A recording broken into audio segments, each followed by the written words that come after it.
भाइयों बहनों नमस्कार। All India anganwadi news channel में आपका स्वागत है। चैनल से जुड़ने के लिए नीचे दिख रहे रेड कलर के सब्सक्राइब बटन पर आपको सबसे पहले क्लिक करना है। फिर साइड में एक नोटिफिकेशन बेल यानी घंटी बन के आएगी, उस पर जब आप दबाएंगे तो 3 घंटी आपको दिखेंगी, जिनमें सबसे ऊपर आल वाली घंटी आप लोगों को दबा लेनी है। आंगनबाड़ी सेविका सहायिका मिनी बहनों, आज शाम की सच्ची खबरों में आप सभी का स्वागत है। तो भाइयों बहनों, आप लोग इस वीडियो को पूरा देख करके ही जाना, और आपको एक बहुत जरूरी सूचना भी बताने वाले हैं। जो भी भाई बहन पीईटी 2022 की परीक्षा देने वाले हैं, फार्म उन्होंने डाल दिया है, तो उन सब के लिए मैं बता दूं कि आपकी तैयारी के लिए मैंने सुधांशु पटेल चैनल पर वीडियो देना शुरू कर दिया है। एक वीडियो आप लोगों को कल दे दिया था, बाकी दिन में भी आया। ऐसे करके वीडियो आपके अब वहां पर बराबर आते रहेंगे। जैसे ही जितना हमें समय मिलता रहेगा उतना ही क्वेश्चन आप लोगों को देते रहेंगे, बशर्ते आप अपना वीडियो समय पर देखते रहना और चीजों को याद करते रहना। एक कॉपी पेन भी रख लिया करना और क्वेश्चन और आंसर नोट कर लिया करना, क्योंकि 10-10 क्वेश्चन हम लाएंगे और वो जो 10 क्वेश्चन होंगे वो मोस्ट इंपॉर्टेंट होंगे, बहुत ही ज्यादा महत्वपूर्ण प्रश्न लेकर के आएंगे और उनको डिस्कस भी करेंगे। तो ऐसे करके जो आप यहाँ पे पढ़ोगे वो कभी भूलोगे नहीं, ये भी ध्यान रखना, और वो पेपर में आप कर भी दोगे। तो उम्मीद है, और जिन लोगों ने अभी पीईटी 2022 नहीं भरा है तो वो लोग भर दें, देरी बिल्कुल ना करें, वरना फिर आपको पश्चाताप करना पड़ेगा। और क्योंकि आपको नौकरी चाहिए अगर यूपी में, तो फिर आपको ये परीक्षा पास ही करनी है। पिछली बार तो केवल पेपर में बैठे थे, काम चल गया था। इस बार आपको अंक भी अच्छे खासे लाने हैं, तो तैयारी अच्छे से कर लो। सितंबर में पेपर है आपका, जुलाई खत्म ही हो चुका, तो टाइम आपके पास केवल 1 महीने का है, यानी अगस्त महीने का। अब ऐसे में अगर आप तैयारी नहीं करोगे अच्छे से तो फिर आप पास नहीं हो पाओगे, ये भी ध्यान रखना, क्योंकि लेवल भी इस बार पहले से थोड़ा टफ आएगा, इसका भी आपको ध्यान रखना है। तो चलिए हम अपने वीडियो की तरफ बढ़ते हैं। बाकी जो भी डिस्कस होगा वो सब हम अपना सुधांशु पटेल चैनल पर पीटी से रिलेटेड किया करेंगे। आपकी खबरें इस पर स्टार्ट हो रही हैं। अगले माह से राशन का उठान न करने की यहां पर चेतावनी दे दी गई है। तो दरअसल ये क्यों हुआ था, इसके पीछे का भी कारण आप सबको पता होना चाहिए। बहराइच का ये मामला है। नवाबगंज ब्लॉक की आंगनबाड़ी कर्मचारी बहनों ने ग्रामीण आजीविका मिशन के जो मिशन प्रबंधक हैं उन पर सामग्री वितरण के दौरान विवाद करवाने का आरोप लगाया था। मामले में प्रदर्शन करके सीडीओ को पत्र भी भेजा गया था और मामले ने अब इसको तूल पकड़ लिया है। मंगलवार को आंगनबाड़ी कर्मचारी संघ संयुक्त मोर्चा ने मिशन प्रबंधक पर कार्रवाई न होने पर अगले माह से राशन उठान न करने और धरना प्रदर्शन की चेतावनी दी है। आंगनबाड़ी कर्मचारी संघ संयुक्त मोर्चा की जिलाध्यक्ष सुनीता आर्य ने कहा, आरोप लगाते हुए कि जो है नवाबगंज ब्लॉक में तैनात मिशन प्रबंधक शैलेंद्र कुमार वर्मा आंगनबाड़ी कर्मचारियों को कम राशन उपलब्ध करवा रहे हैं। विरोध करने पर महिला समूह व आंगनबाड़ी कर्मचारियों के बीच में विवाद करवा देते हैं। इसके चलते बीती 16 जुलाई को नवाबगंज में एक कार्यकर्ती के साथ मारपीट और गाली गलौज हुई थी। बाद में कार्यकर्ती का ही 151 में चालान करवा दिया गया था। उन्होंने बताया कि घटना से रोष है और जो है संघ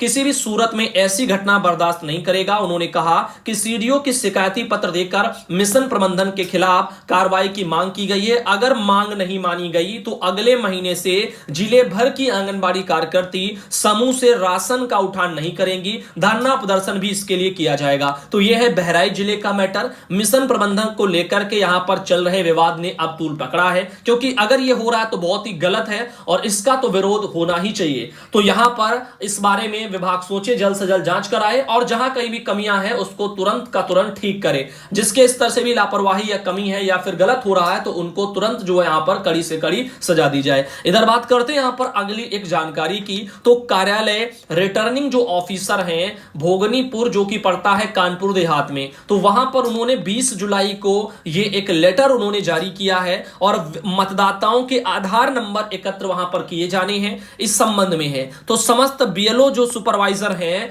तहसील भोगनीपुर की, उनको बोला गया है कि यहां पर आयोग द्वारा मतदाता सूची में शामिल जो मतदाता हैं इनसे स्वैच्छिक रूप से आधार नंबर एकत्र किए जाने के लिए दिशा निर्देश दिए गए हैं। तो इनमें पहला पॉइंट है कि आधार नंबर एकत्र किए जाने की जो कार्रवाई है वो 1 अगस्त से प्रभावी होगी। कब से? 1 अगस्त से, यानी अगले महीने 1 तारीख से। अब लोक प्रतिनिधित्व अधिनियम 1950 के नियम 23 के अनुसार सम्मिलित मतदाताओं के द्वारा आधार नंबर निर्वाचक रजिस्ट्रीकरण नियम 1960 के उपनियम 26B द्वारा अधिसूचित फॉर्म बी यानी 6B जो है उसमें दिया जाएगा। तो अब फॉर्म 6B, इसके बारे में मैंने पहले बात किया था, आपको बताया भी था। ऑनलाइन फॉर्म 6B भरने हेतु यहां पर ERO नेट, गरुड़ा ऐप या फिर NVSP या फिर आपका VHA इत्यादि पर यह उपलब्ध रहेगा आपका फॉर्म 6B। तो फॉर्म 6B भरना होगा। यदि मतदाता के पास आधार नंबर नहीं है तो उसे फॉर्म 6B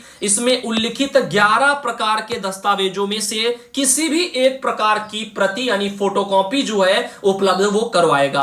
अतः आपको निर्देशित किया जाता है कि अपने अपने BLO को सूचित करें और 25 जुलाई को प्रातः 10 बजे तहसील भोगनीपुर के सभागार में BLO को प्रशिक्षण दिया जाएगा, जिसमें BLO सुपरवाइजर भी उपस्थित रहेंगे। तो इस तरह से ये आगे आपको काम देखने को मिलेंगे। मतदाताओं का आधार नंबर एकत्र होगा। अगर आधार नंबर मतदाता नहीं देता है तो फॉर्म 6B में जो भी प्रावधान है 11 प्रकार के दस्तावेज दे दिए गए, उनमें से कोई भी दस्तावेज वो अपना फोटोकॉपी दे सकता है उसकी। बाकी तो इस पर जो है आप लोगों को फोकस रखना है। इधर बात करते हैं, यहां पर कामिनी बहन आती है कानपुर देहात से, उनके द्वारा ये मैटर भेजा गया। साथ ही साथ अगली खबर है, आप देख सकते हैं अयोध्या में वहां पर प्रमोद कुमार सिंह जी हैं जिला कार्यक्रम अधिकारी, और उनके स्तर से एक ये लेटर है जो कि आप देख सकते हो मवई पड़ता है अयोध्या में परियोजना, वहां के लिए भेजा गया है और ये 20 जुलाई को भेजा गया है। तो ध्यानपूर्वक सुनिएगा।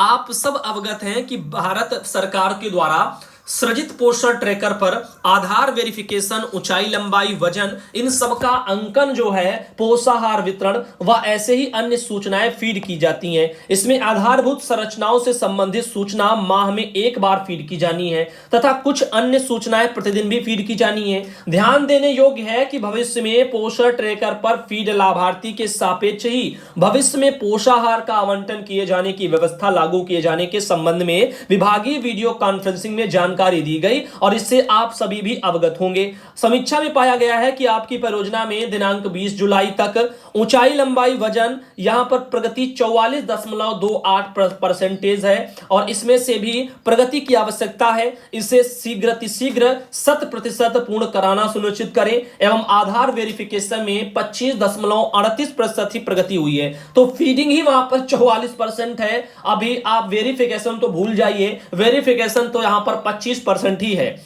अब लापरवाही का बता रहे हैं, ये घोतक है। इस संबंध में उच्च स्तर पर कम प्रगति के सापेक्ष घोर जो है नाराजगी व्यक्त की जा रही है और परियोजना के अंतर्गत कितने केंद्र पर पोषण ट्रैकर 100% फीडिंग हो गए जो है हो गया है, कितने केंद्र पर फीडिंग जो अभी बाकी है, इस तरह से वो शुरू नहीं किए हैं। इन सबका पूरा डेटा बनाओ और भेजो। मुख्य सेविका के परिक्षेत्र प्रगति का विवरण प्रपत्र 2 दिवस के अंदर भेजो। और इनका यह भी कहना है यहां पर चूंकि प्रकरण की समीक्षा लगातार उच्च स्तर पर हो रही है, अतः इस पर व्यक्तिगत रूप से ध्यान भी दो। तो इसको समय पर सब लोग कर लें और मैंने पहले भी बताया था। अब चलते हैं आगे। BLO जो है 1 अगस्त से घर घर जाएंगे, तो राम प्रकाश जी का एक ये आर्टिकल है। अब जौनपुर का मैटर है, उप जिला निर्वाचन अधिकारी राम प्रकाश हैं। इन्होंने सभी को अवगत करा दिया है कि भारत निर्वाचन आयोग के निर्देशानुसार मतदाताओं से स्वैच्छिक रूप से आधार नंबर की जो प्रति है वो BLO घर घर जाकर के 1 अगस्त से लेना शुरू कर देंगे। तो ये तो जानकारी आपको मैंने पहले दे दी है। अभी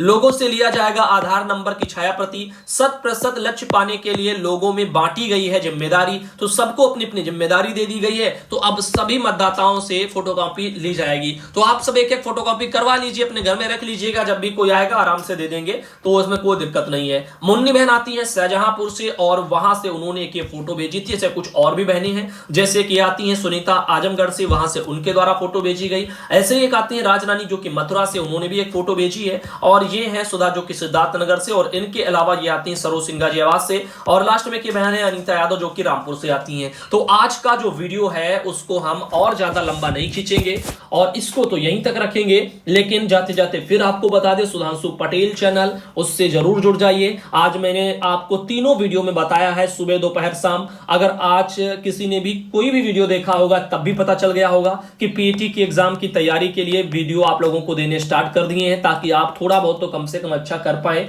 अब मैं क्वेश्चन वाइज लेकर के आता रहूंगा, क्योंकि ऑब्जेक्टिव ही क्वेश्चन आएंगे, तो मैं उसी की आपको आदत डलवा रहा हूं कि आप उनको करें। ऑप्शन सामने होंगे तो उसमें आप अपना लगाएं, याद कर लेंगे तो वहां पर थोड़ा बहुत आप तुक्का भी लगा लेंगे और उसके अलावा क्वेश्चनों में जो ऑप्शन है उसको भी बता देंगे कौन कौन से ऑप्शन जो है पहले थोड़ा पढ़ लेना, जब थोड़ा बहुत आने लग जाएगा तो ऑप्शन भी छांट छांट करके आप सही वाला लगा सकते हैं। जो नहीं हो सकता है बिल्कुल भी पहले उनको हटाया जाता है, फिर जिनकी संभावनाएं हैं उनको रखा जाता है, फिर ऐसे करके जो है चीजें हो जाती हैं। बाकी अक्कड़ बक्कड़ बिल्कुल किसी को नहीं करना है, वो उससे कुछ नहीं होता, ये आप समझ लेना। वो ये जीवन में कभी भी संभव नहीं होगा कि आप अक्कड़ बक्कड़ करके चले आए और नौकरी आज के जमाने में पा जाएंगे, क्योंकि इतने ज्यादा आपको परीक्षा